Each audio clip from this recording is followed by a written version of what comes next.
Buenos días. Good morning. Hay una energía increíble aquí. There is a great energy here this morning. Puede ser porque vamos a empezar nuestros programas para los jóvenes? Could it be because we are launching our children and youth faith formation today? Could it be? Woo!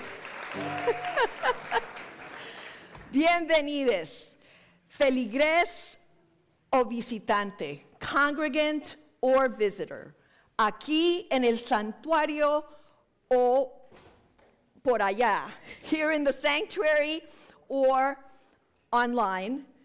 Queremos que sepan, we want you to know, que quien quiera que seas, whoever you are, de donde quiera que vengas, wherever you come from, a quien quiera que ames, whoever you love, estés donde estés en el viaje de explorar quién eres, wherever you are on the journey of exploring who you are, eres valioso y digne de amor.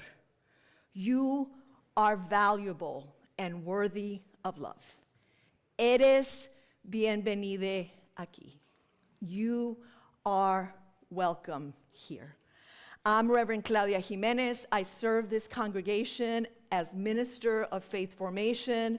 And this morning, I'm grateful for our team, our guest pianist, Steve Lapointe, our worship associate, Jill Overholt, and our AV tech, Simon Jacobs.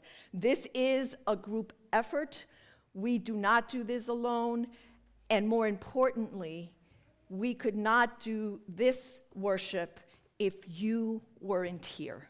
During the week, this place is empty, and it comes alive with your presence, with your love, and with your care. So this morning, because we are launching our children and youth faith formation program, things will be a little different. We are going to have a wisdom story, and then a teacher dedication, and then we'll be singing our children out to their classes. And it is a special day. It's so good to see so many of you back from your summer travels or your summer break, and it is just lovely. It is lovely to feel the energy in the room. And so now let us prepare for worship with our centering music.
Morning. Our chalice lighters today are Ronan and Jesse. Come on up.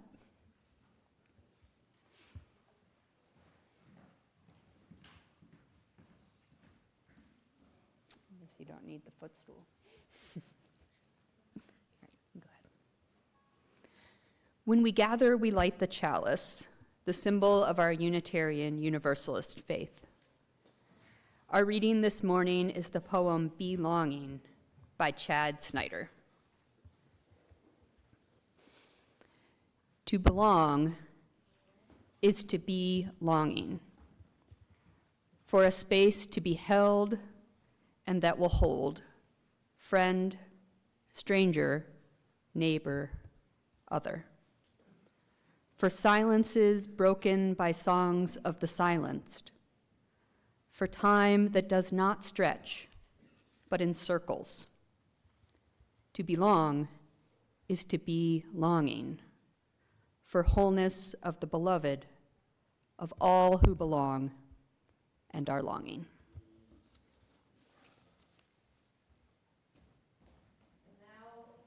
Let's join our voices together in song, and I invite you to rise in body or spirit as you are able. We're going to sing Come, Come, Whoever You Are. We'll sing it in Spanish, in English first, and then in Spanish, and just do your very best, because I know you got this.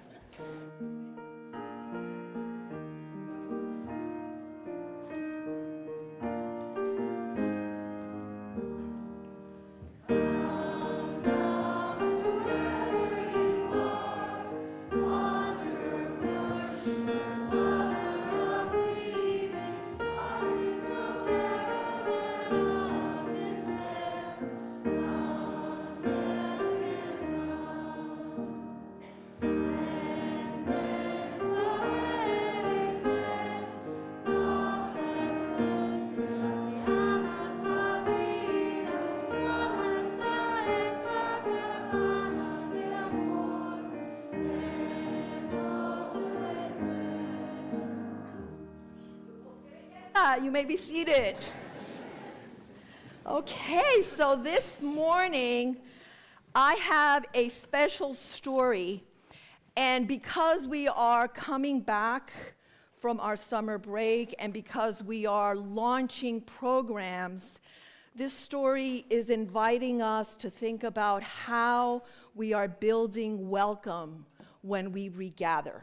And so I have a couple of things in my box.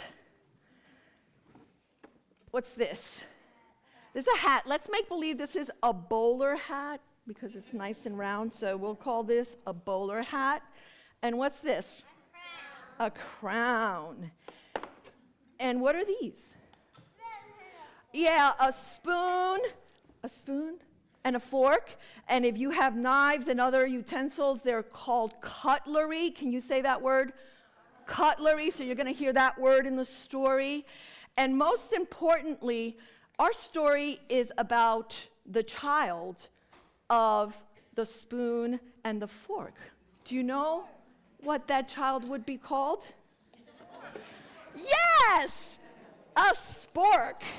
And so the title of our story this morning is Spork. And it's written by Kyle McClear, and it's been adapted by my colleague, religious educator C.B. Beale. And so you know the characters. We have the spork, and we also have, at one point, a baby coming in very suddenly. So I invite you to pay attention and figure out when that is. So spork was neither spoon nor fork, but a little bit of both. And Sport had two parents who thought that Spork was perfectly sporky. But as you can imagine, Spork stuck out. In the kitchen, forks were forks, and spoons were spoons, and cutlery customs were followed closely. Mixing was uncommon, but you know, there are always rule breakers, knives who loved chopsticks, and tongs who married forks, but such families were unusual. So again, as you can imagine, Spork spent most of his time tucked in the bottom corner of the back drawer. And I think you all know the drawer. The one with the corncob forks, the plastic straws, and that old can opener that sticks but is kept around in case the good one doesn't work. So one day, for the billionth time, Spork was asked, "What are you, anyway?" And for the zillionth time, Spork was passed over when the table was being set. How do you think it feels like to be passed over? Not very good. Spork sighed and he thought, it must be easier to be a single thing. So Spork decided to pick one thing. And he found himself a bowler hat and said, now I am sweetly round, just like the spoons. And what did you think the spoon said? Dude, you are just too round. Get rid of that hat. And then he thought, well, now I can be pointy, like the forks. And what do you think the fork said? You are too pointy. So Spork wondered if there were other lonely creatures out there with no matching kind, who never got chosen to be at the table, who didn't really belong. They wondered if maybe there was an egg beater rolling pin, or maybe a garlic press ice cream scoop.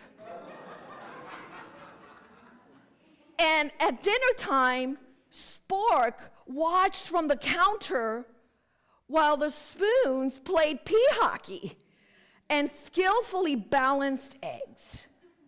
Spork sat off to the side while the forks raked fancy patterns on the mashed potatoes and twirled noodles around themselves.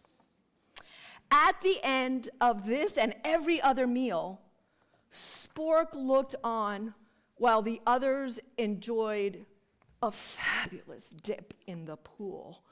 There were bubbles and spongy massages for all. He watched from the counter, then returned to the drawer. But one day, a messy thing arrived. And this messy thing had obviously never heard about all the cutlery customs and rules. Wait, said the forks, but the messy thing did not wait. Fling!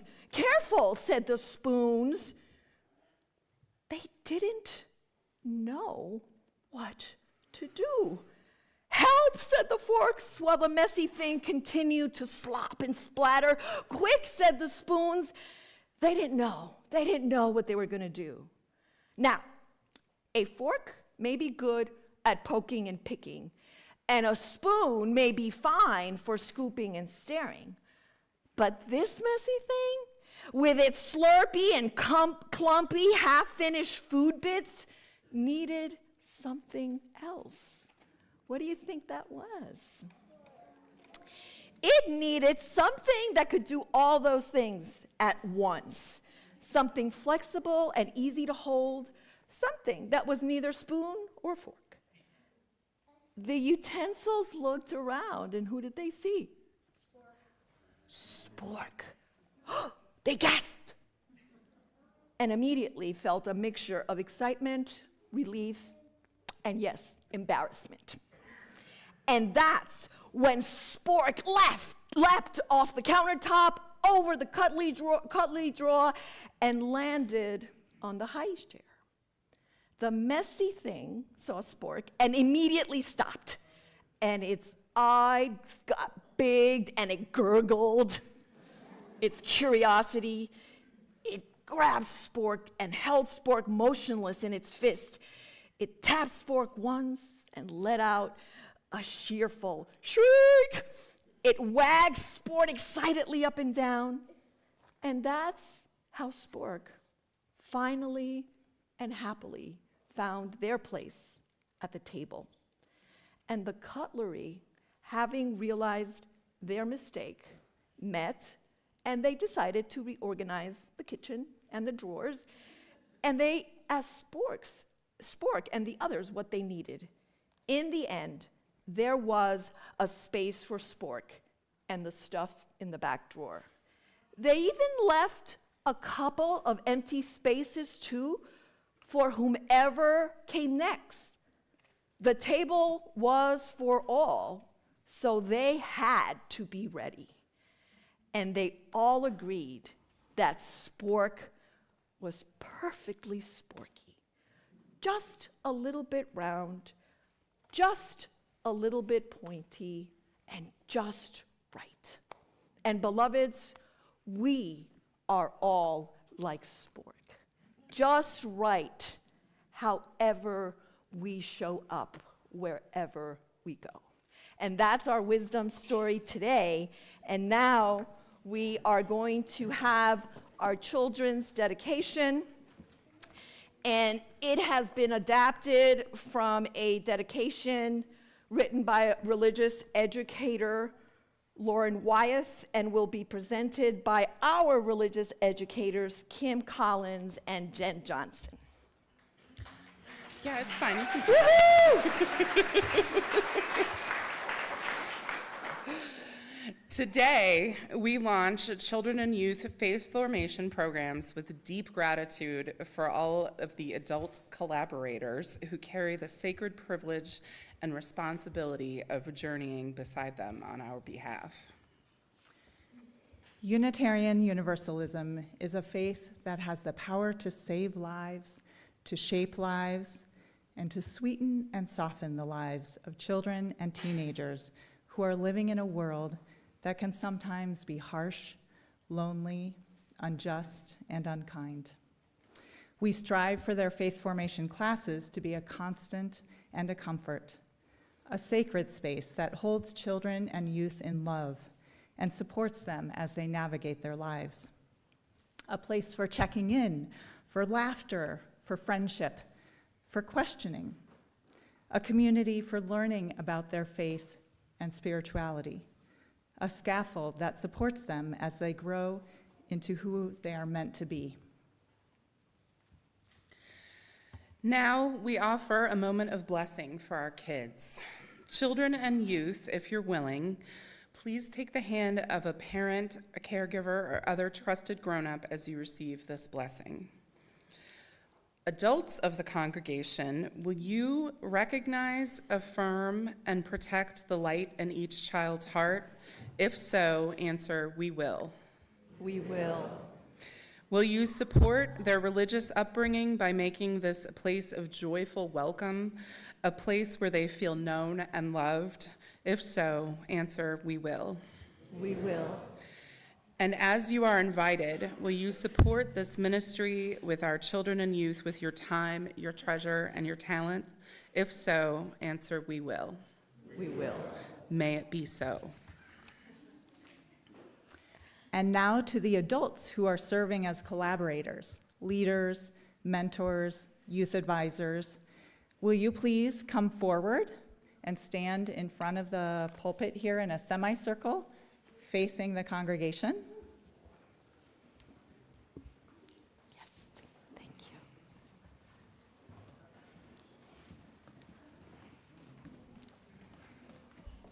Yes, come on.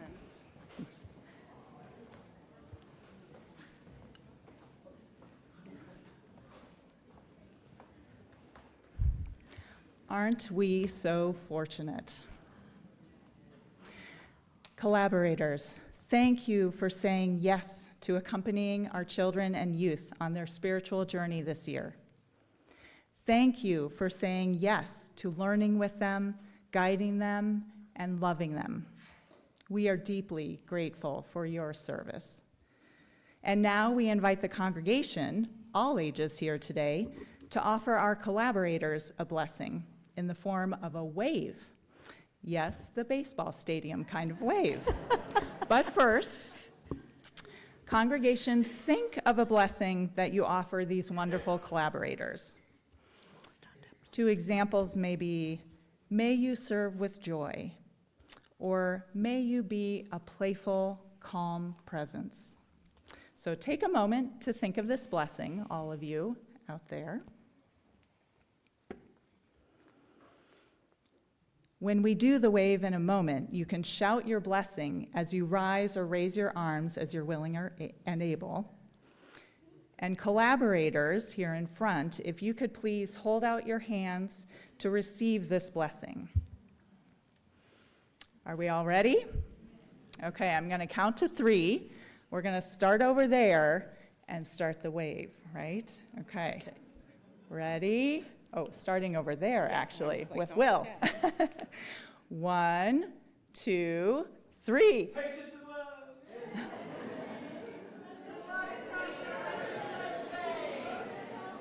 Woo! May you be joy. Let's do it again. That was fun. Okay, ready?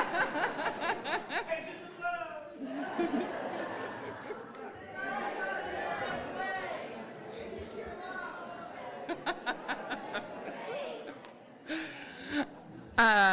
Thank you for having fun with us.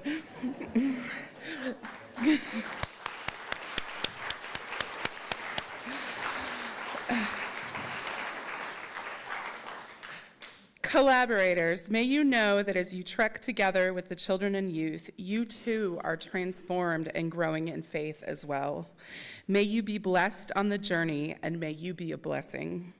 And now, let us sing our children and youth to their faith formation adventures. We invite any parents, especially if you're new or visiting and sending your kids to classes for the first time today, to walk out with your children so you can meet their group's leaders and find out where to pick up your child after worship. And just one more thing, everyone in grades 6 and up will just be dismissed when we're done to come up to Sandberg Hall and find their families. And let's do it.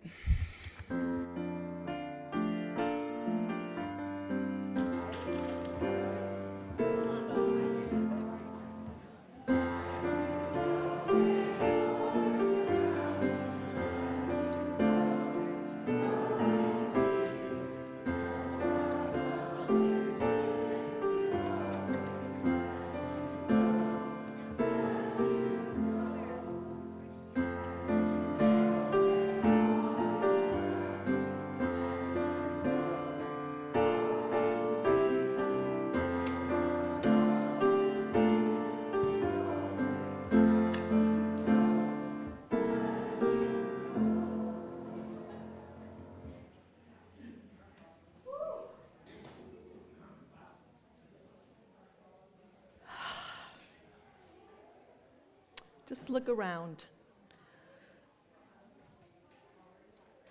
When can we say that it is a blessing that our sanctuary is half empty? But indeed, it is a blessing, because the faith formation that we do in here is happening simultaneously downstairs. And as you saw, they are not here now, but we have all of these adults that are giving of their time and their wisdom to support our children on their journey. And that is pretty awesome. And because we are a caring community, when we gather, we give gratitude. We name the things that bring joy. We name the things that bring delight. And we also recognize that this morning, many of us gather with heavy hearts. Last week, we commemorated the lives lost September 11, 2001. Last week, we were again shaken by the realities of gun violence and continue to be shaken by the ongoing attacks on our aspirational democracy and our freedoms. And there are no easy solutions to these hard truths, but we do know that when we hold these truths together, they are lighter, and that together it is easier to move forward with resilience and hope. May there be healing for those who have lost loved ones. May we be able to find peace as we acknowledge the many feelings that arise in our hearts. May we hold on to our faith that in the end, love will prevail. And so I offer you this meditation by Reverend Rebecca Parker, which brings solace in these times. So let us take a few breaths together. Let us feel the floor beneath our feet. Let us close our eyes or lower our gaze.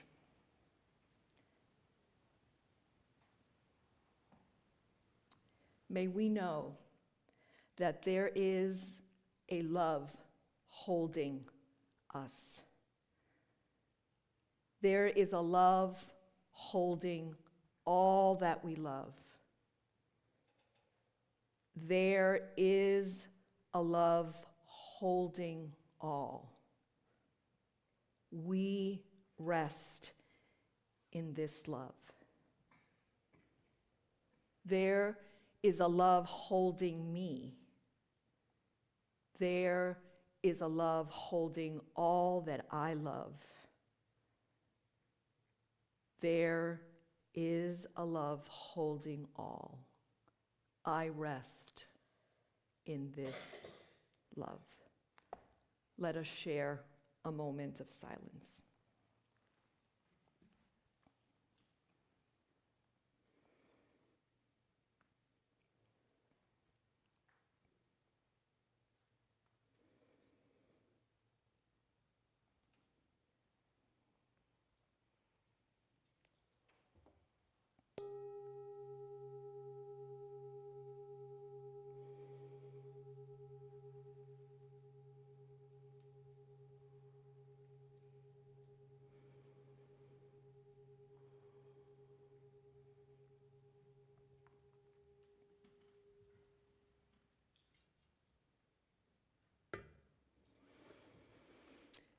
And when we gather, we make space for our ritual of the rocks and the stones to acknowledge any sorrows or joys that we are bringing with us. And we add salt to our bowl to represent the sorrows and concerns in our hearts. And we add petals to the water to be reminded that despite the sadnesses and the heartbreaks, there is beauty, there is love, there is delight that allows us to be resilient and persevere. So I will invite you to come down through on the sides and grab a stone and then put it in the bowl and return to your seat through the middle. And if anybody would like a stone to be placed in the water for them, just raise your hand and Jill and I will do that. And if anybody needs a hug, here we are. So let us begin our ritual.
If you have placed a stone in the water for a joy that you bring today, know that this community celebrates with you.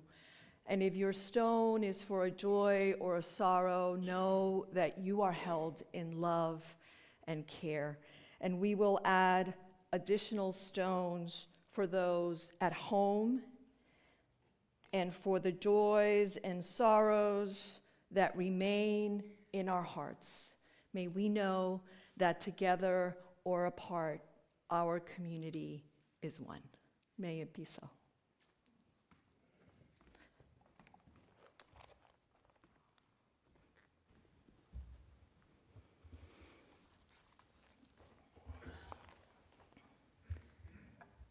I didn't grow up as a UU, and when I first stepped foot into this sanctuary, I had only a vague notion of what it was I was looking for.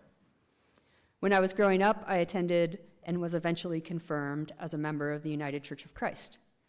Being part of that community was an important part of my childhood, but I left organized religion altogether as a young adult and didn't think much of it for the better part of 2 decades until Zaylee was born.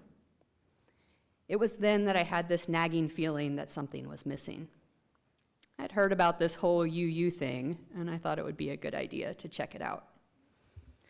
It took only one service for me to know that this was our place. In hindsight, that thing that I was seeking was a sense of belonging.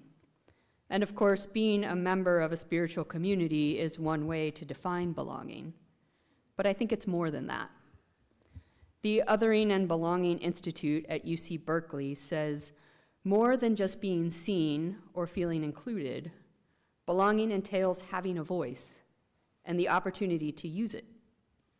It is about the power to co-create the structures that shape a community. This definition speaks to me because while I felt almost immediately included in this congregation, it wasn't until I became more active in my own contributions, with RE, as a worship associate, with the choir, that I felt a fuller sense of belonging. This isn't just a place I visit on Sundays. It's a metaphorical and physical home, and I feel called to take care of it in that way, whether that's helping out with the dishes after coffee hour or lounging on the couches catching up with friends. The more I contribute, the more I feel like I belong. To me, belonging means not only being seen and accepted for who I am, but celebrated. It means feeling safe enough to try something new, to reveal a previously hidden identity, and the knowledge that I have a safety net when I'm mired in personal struggle, and a group of people who I know will continue to fight for what matters when I don't have the strength to do it myself. It's seeing my values reflected in a wider community and knowing that I'm not alone. It's knowing that together we have more power and agency than apart, and that we're all in this together.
Thank you. So today's sermon was challenging to write. The whole service was challenging to put together after the things that happened this week. And I thought that maybe the wisdom story should be replaced by something a little bit more comforting. But as I thought about it, I realized how important it is to talk about belonging and welcome, because it is how we seek belonging and where we end up that affects how we engage in the world. And so this story spoke to the importance of teaching our children and youth, and really reminding us all that everyone has worth and dignity. We may see the world differently and disagree deeply, but taking a life is not the answer. The stories we tell and the values imbued in them matter. Stories that dehumanize others allow us to devalue their lives. Stories that remind us that all have worth and dignity invite us to be human together, however imperfectly. But we can human together to create community where all feel they belong. And CB's retelling of our story this morning included the cutlery crew realizing with embarrassment that they had unjustly excluded Spork and worked together with Spork's input to reorganize that kitchen and to even leave space for those who are yet to come. And when you hear that expression of radical welcome, that's what that's about being prepared for those who seek us, whom we do not yet know. And as Jill reminded us in her reflection, belonging is more than just being welcomed or included. It is about being part of co-creating the structures that shape the community. That means disrupting the mindset of come whoever you are and be like us, to a mindset that, in the words of Episcopal priest Stephanie Spellers, a mindset that embraces and is changed by the gifts, presence, voice, and power of the other. Her words speak to the transformation that can occur when we are in authentic relationship with each other and are willing to co-create and nurture a spiritual community that embraces the theological, generational, cultural, and ethnic diversity of those who are in the community and those who walk through our doors. A community in which we learn to human together in all our particularities and imperfections across our differences, like the cutlery did in our wisdom story this morning. I think I have a little bit of a dry throat. How different that story is from stories where some children learn about exclusion and a fear of difference. Many years ago, when I was a summer camp counselor in a very posh summer camp in upstate New York, I witnessed the consequences of these stories.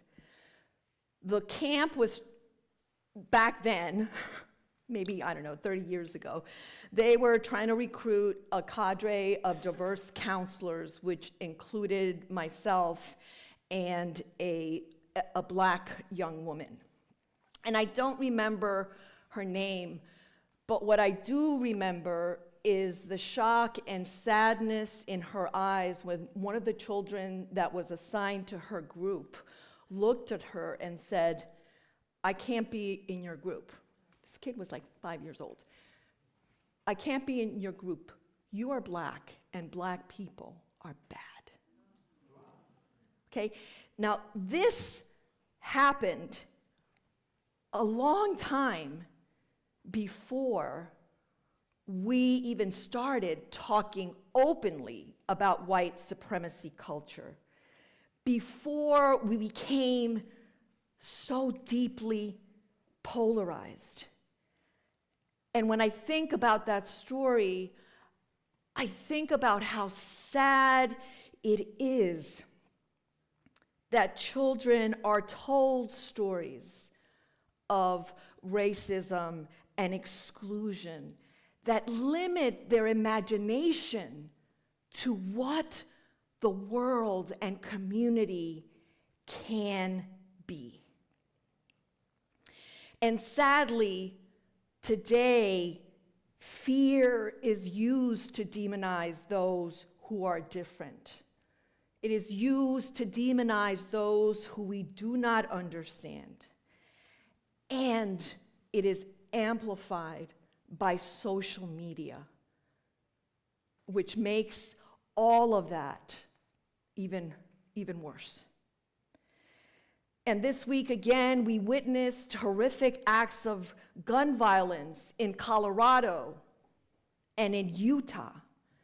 And gun violence continues to destroy lives and disrupt communities as our elected officials do nothing and hide behind an intentional and malicious misreading of the Second Amendment while accepting campaign contributions from the gun lobby. Ideological extremes, left or right, share a common attribute in that they advocate the overthrow and disruption of our political system. It's imperfect, but it is the system that helps keep us moving toward that aspirational democracy. And many of us recognize those imperfections and recognize that violence cannot be the means through which constructive change and improvement are achieved. Heather Cox Richardson points out that the trajectory of American democracy, founded in the interests of white landed males, continues to be one of excluded groups fighting, struggling for inclusion. The poor, racial minorities, women, LGBTQIA siblings. The list is large. And yes, there has been progress, but it is insufficient. And right now, that progress is threatened. You know, we are all like Spork. We just want a place in the drawer of inclusion and respect. Because if you are not safe, I am not safe, we are not safe. We all have worth and a shared humanity. And yes, we will disagree. Yes, we will annoy each other, right? Because we're human. We're going to miss the mark. Is there anybody here who doesn't miss the mark? I thought so. We live in a deeply politically and religiously polarized nation. If we cannot find ways to peacefully explore our differences, tolerating violence, justifying violence, will destroy any aspirations we have for a democratic country. While I abhor the hatred promoted by Charlie Kirk, I also abhor the violence that ended his life.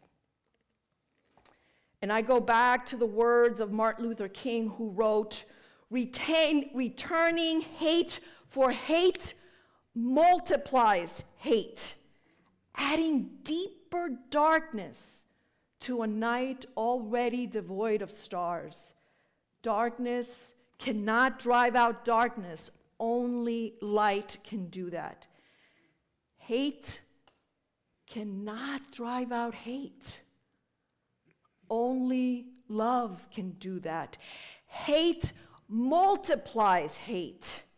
Violence multiplies violence. And toughness multiplies toughness in a descending spiral of destruction.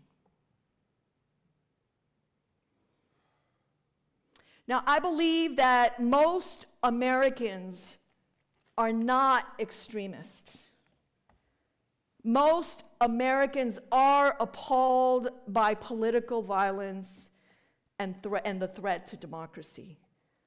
But sadly, it is often the left and right extreme ideologies that flood the media that so many of us are addicted to. So how do we shift this narrative? That's the million-dollar question. I don't have an answer, but I do know that maybe if we are more measured in our consumption of social media, that could help us a little bit.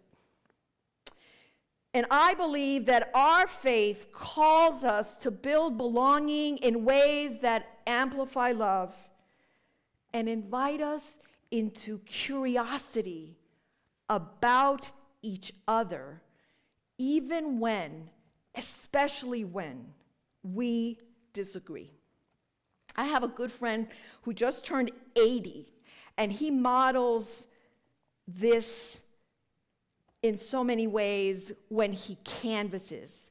With true and sincere curiosity, he visits his neighbors, and he earnestly and non-judgmentally inquires about their thoughts and feelings. Regardless of the attitude of the response, he walks away from his encounters in joyful knowledge that he has extended his humanity and engaged another in thoughtful dialogue. He believes this is one way to bridge the political divide that threatens our democracy. He is building belonging for himself and for others. And I know that it's hard. I know that when things happen that are just unfathomable and unbelievable and so cruel, we feel hate. We feel anger. We even imagine ill will for other people. Because that's true, because we're human, because we love and we also are angry and frustrated when injustice prevails. But what matters is not that we suppress how we feel, right? Because we need to deal with that. And maybe we need to shake, maybe we need to walk, maybe we need to meditate, whatever it is that calms us and brings us back to our center, so that we can say, yep, I'm feeling that. I'm angry, and I am called to love. And that's the challenge, right? Because we do not want to become that which we are fighting against. And so I think that when we are talking about the beloved community, as we do so much in Unitarian Universalist circles and other circles, we are embracing a moral imagination that calls us to co-create community that is grounded in love. And how does that manifest? It manifests through care. It manifests to struggling to be curious and engage in wonder when we would prefer not to. It manifests in trying to figure out how each of us, with the resources, the gifts, the presence that we have, can be present in this world, in this moment, in this time when so much is on fire. And to be reminded that we do not do this alone. Look around this room. These are all your co-conspirators. You do not need to do this alone.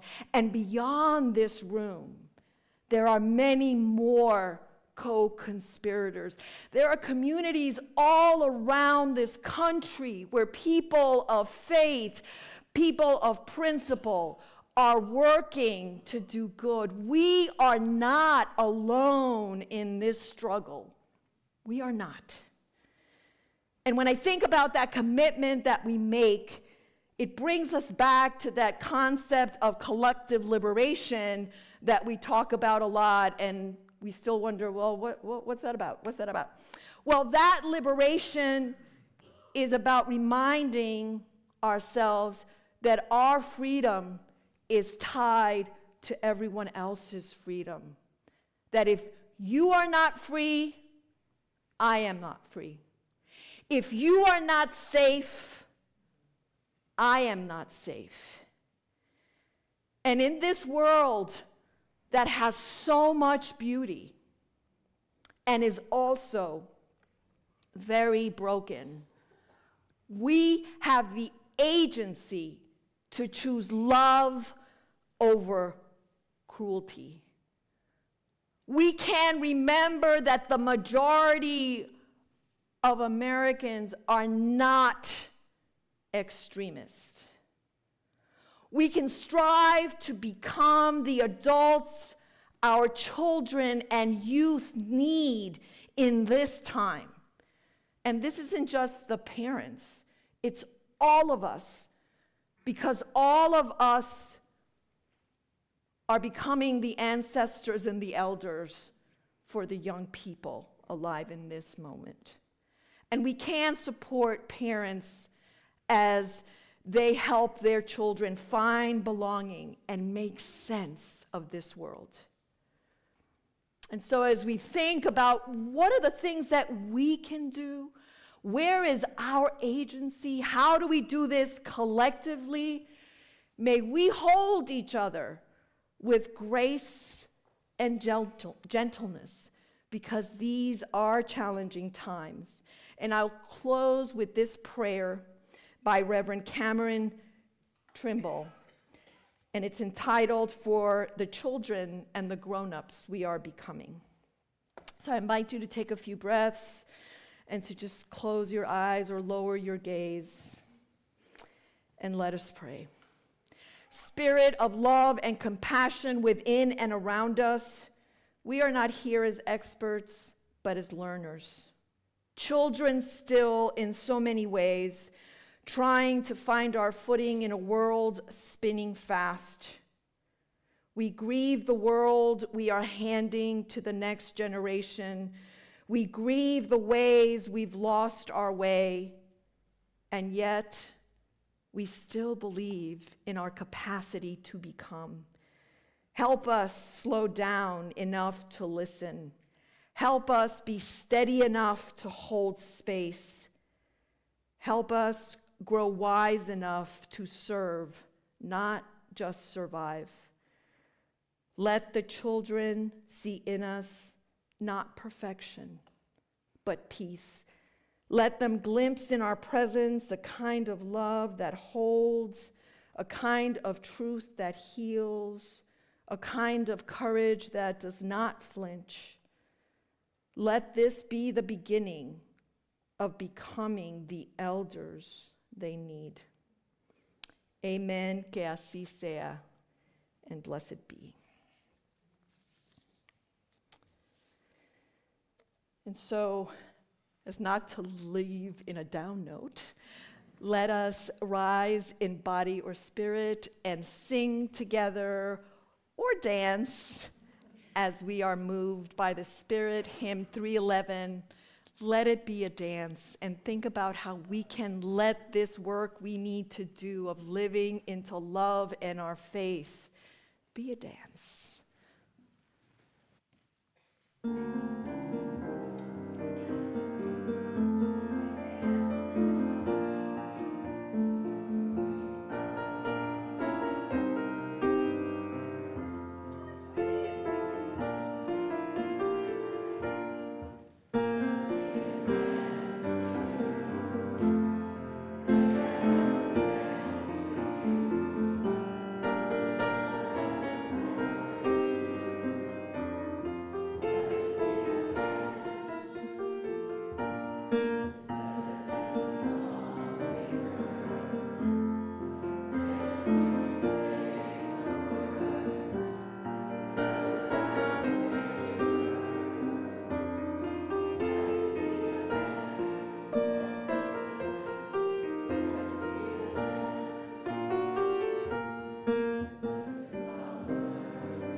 Now it's time for the work of the congregation.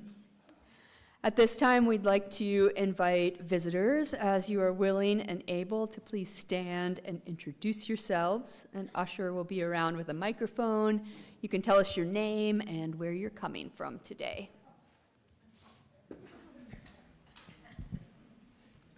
Hi, I'm Lisa Barth, and I'm a longtime, almost lifetime resident of Asheville. And I just felt the need to belong after this week. Welcome. I'm Keaton Hill. I'm an Asheville resident and a longtime admirer of your Reverend Claudia Jiménez and a friend of Amy Wright Glenn, who invited me this week. Welcome. My name's Lyric Fitzgibbon. I live in Weaverville, and I also know Claudia from dance. And I've been asking her questions about UU and wanting to get my daughter involved with something because she's been asking questions about God, and she's 8, and so it felt like the time to get myself connected and her connected to some spiritual path. Welcome. Thank you.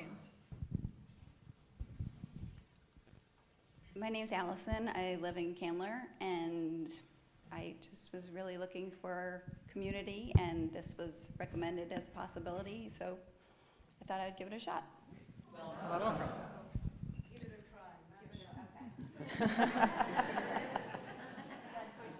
I'm Nikki Albert. It's my wife Cynthia. We just moved to Asheville a couple of months ago from Florida, where we know Claudia from the UU Palm Beaches, where we were members for many years.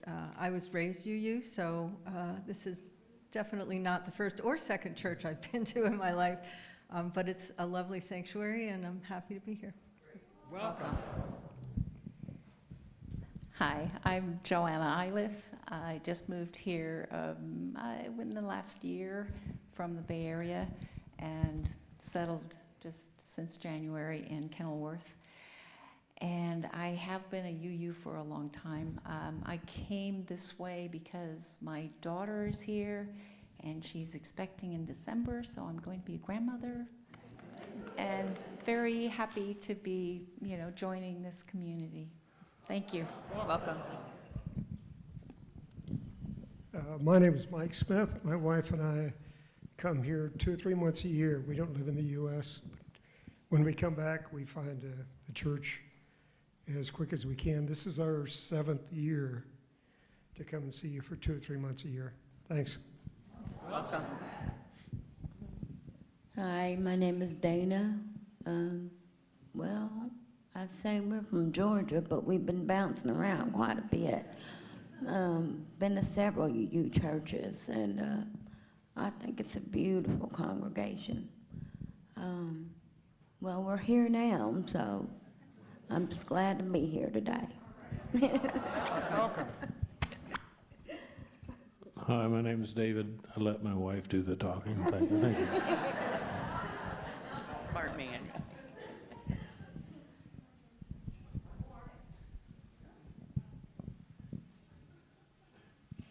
Hi, my name is Sky. I'm here with my husband Mark and a good friend Beth. And I have always tried different churches, and I've always liked UU best. And so we are relatively new here, and so I'm really excited to be here today. It's our first time. Welcome.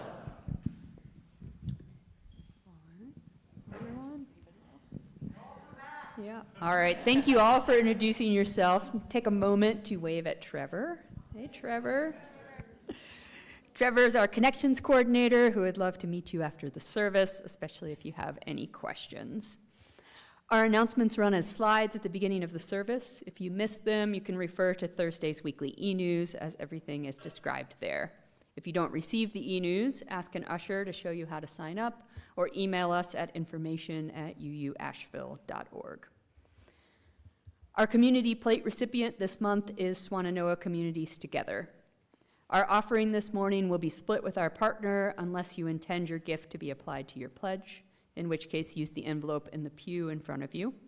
You can also donate online. The work and ministries of this congregation are entirely supported by the generosity of our members and friends. We celebrate your generosity each Sunday with music and thanks. You make us possible, and we give thanks for you. The offering will now be gratefully collected.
for the gifts of your presence, time, wisdom, and resources. We are grateful.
Thank you, Steve. That song was composed for our service today, so that's pretty special.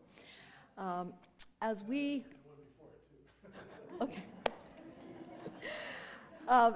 prepare to leave our time together, I offer these closing words by the Reverend Michelle Collins.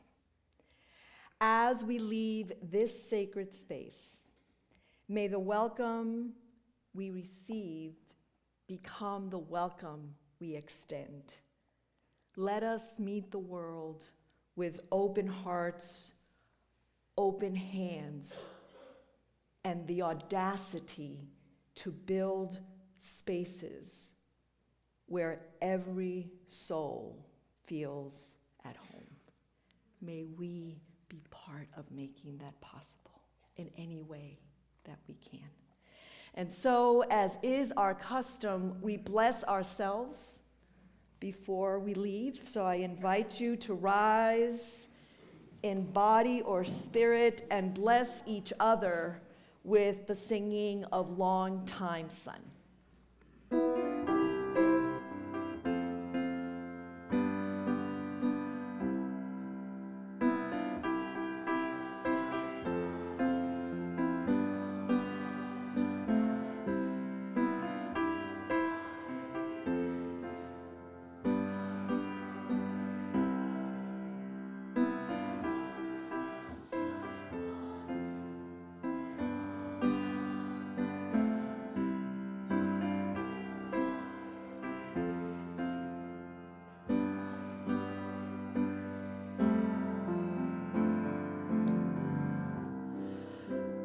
Go in peace, vayan en paz.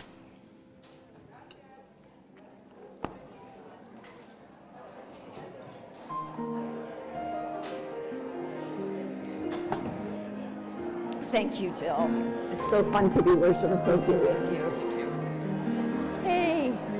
What a powerful homily this morning. Oh, thank and so you. difficult. I know. So I was like, difficult. I don't know. Thank you. Thanks for being here today.